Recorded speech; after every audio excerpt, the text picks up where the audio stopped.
Hello बच्चों, welcome to the Exergy Academy. आज इस वीडियो में हम definite integral as a limit sum का पार्ट नंबर 4 देखेंगे, क्वेश्चन नंबर 4 देखेंगे। तो क्वेश्चन नंबर 4 क्या दिया हुआ आप देखिएगा। इस क्वेश्चन में डिस्कशन किया गया है कि लिमिट्स हमारे पास दे दिए गए हैं n टेंस टू इन्फिनिटी, ठीक है।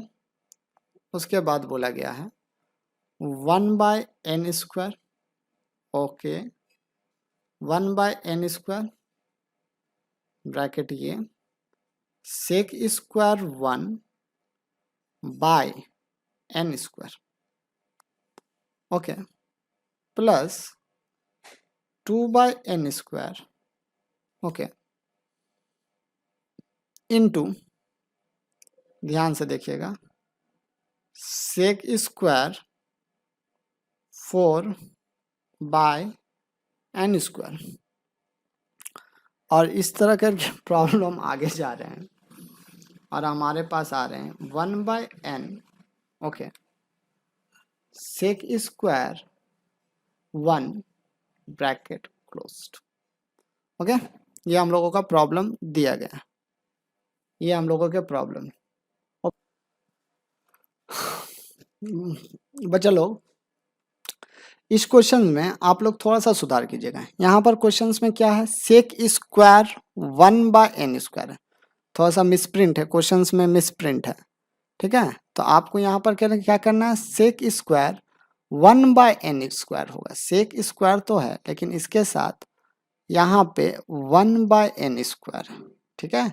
तो आप यहाँ पे बी केयरफुल ऑब्जर्व कीजिए कि क्वेश्चन इस तरह करके सेक स्क्वायर 1/n², सेक का डोमेन पार्ट में 1/n²।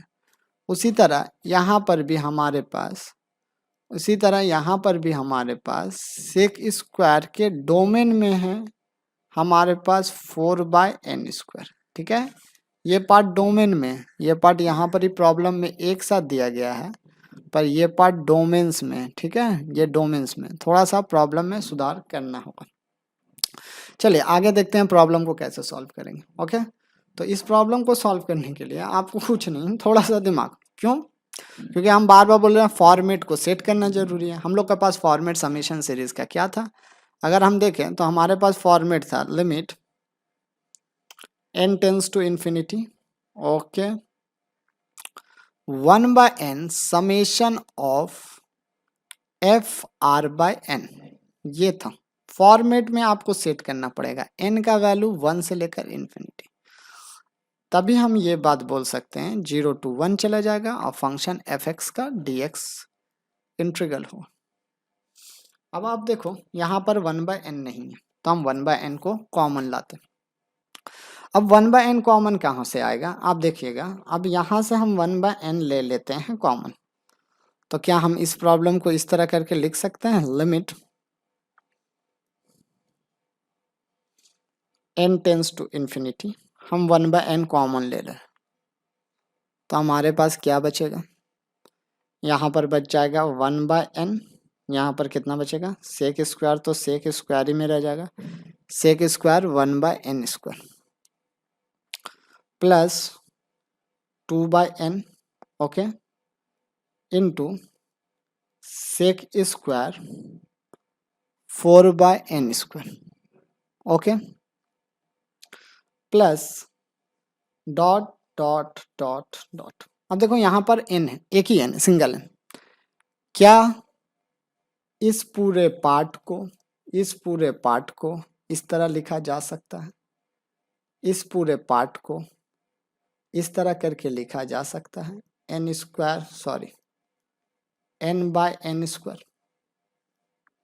अगर हम n² से n कॉमन ले लेते हैं तो यहाँ पर हमारे क्या बचेंगे, n/n 1 ही होता है, कोई दिक्कत वाली बात नहीं।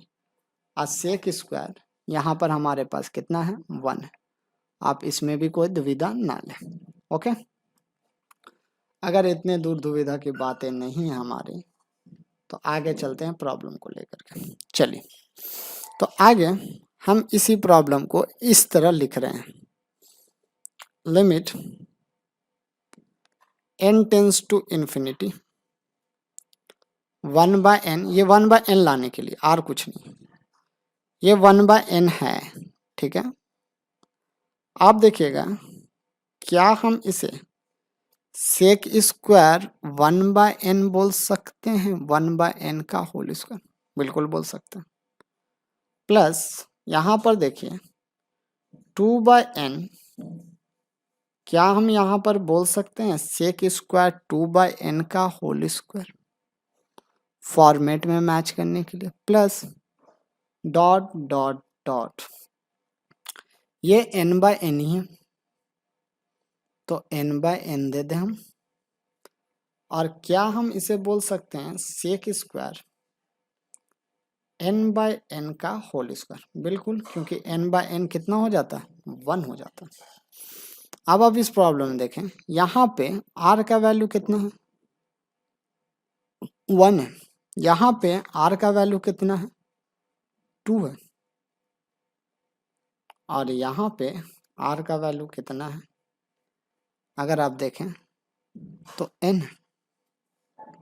तो क्या इस प्रॉब्लम को समेशन सीरीज में इस तरह लिखा जा सकता है? Limits n tends to infinity 1/n summation of r/n, r/n हो गया। r का वैल्यू कहाँ से? 1 से लेकर n तक। और सेक स्क्वायर का भी वैल्यू किस में हो जाएगा? r/n का होल स्क्वायर में। अगर ये है तो r/n डिफिनाइट इंटीग्रल में किस में चेंज हो जाएगा? ये 0 to 1 हो गया। डिफिनाइट इंटीग्रल में r/n x से चेंज हो जाएगा, ये r/n x से चेंज हो गया, और ये भी r/n x से चेंज हो जाएगा। तो मेरे पास इंटीग्रल कितना आ रहा है? Sec square x। तो अल्टीमेटली जो मेरा प्रॉब्लम बना है, वो प्रॉब्लम क्या बन गया है? वो प्रॉब्लम बना है limit n tends to infinity 1/n summation of r/n sec square r/n का whole square r is equal to 1 to n। मुझे इस डिफिनाइट इंटीग्रल को आप सॉल्व करना, 0 to 1 x times of sec square x square dx। Okay, अब हम क्या करते हैं, x स्क्वायर को t सब्स्टिट्यूट कर लेते हैं। तो x dx हमारे पास कितना आ जाएगा? dt/2 चला आएगा। अब यहाँ पर एक बात और, x का वैल्यू जब 0 था, t का वैल्यू तब भी कितना था? 0। और x का वैल्यू जब 1 था, तब t का वैल्यू भी 1 था। तो दैट्स मीनिंग ये इंटीग्रल कितना इम्प्लाई करेगा? आप देखोगे तो आपको समझ में आएगा, integral 0 to 1 sec square x square into x dx can be written as a 0 to 1, 0 से 1 के बीच में लिख सकते हैं ऑब्वियसली। ये बन जाएगा हमारा सेक स्क्वायर t, और ये हमारा बन जाएगा dt/2। तो 2 हम बाहर ले आते हैं। तो अगर मेरा हाफ बाहर चला आता है तो सेक स्क्वायर t का इंटीग्रेट कितना होगा? सेक स्क्वायर t का इंटीग्रेशन कितना हो जाएगा हमारे पास? tan t हो जाएगा। Integration 0 to 1 sec square t dt का tan t हो जाएगा। तो half times of tan t, और t का वैल्यू 0 to 1 है। तो अपर लिमिट हम जब रखेंगे बच्चा लोग, तो half times of tan 1 minus tan 0, tan 0 तो tan 0 होता है। तो आंसर हमारे पास कितना आ रहा है? Half times of tan 1। Okay, तो ये हमारा किसका फॉर्मूला वैल्यू निकल के आए हैं? Limit n tends to infinity 1/n summation of r is equal to 1 to n r by n times of sec square r by n का whole square. अब उम्मीद है कि आप लोगों को प्रॉब्लम समझ में आया होगा। 3 से 4 वर्कआउट किया गया, वर्क एक्सरसाइज कर दिया गया है। आप 3 से 4 प्रॉब्लम को ध्यान से देखें और पढ़ाई करते रहें, चीज़ों को समझते रहें।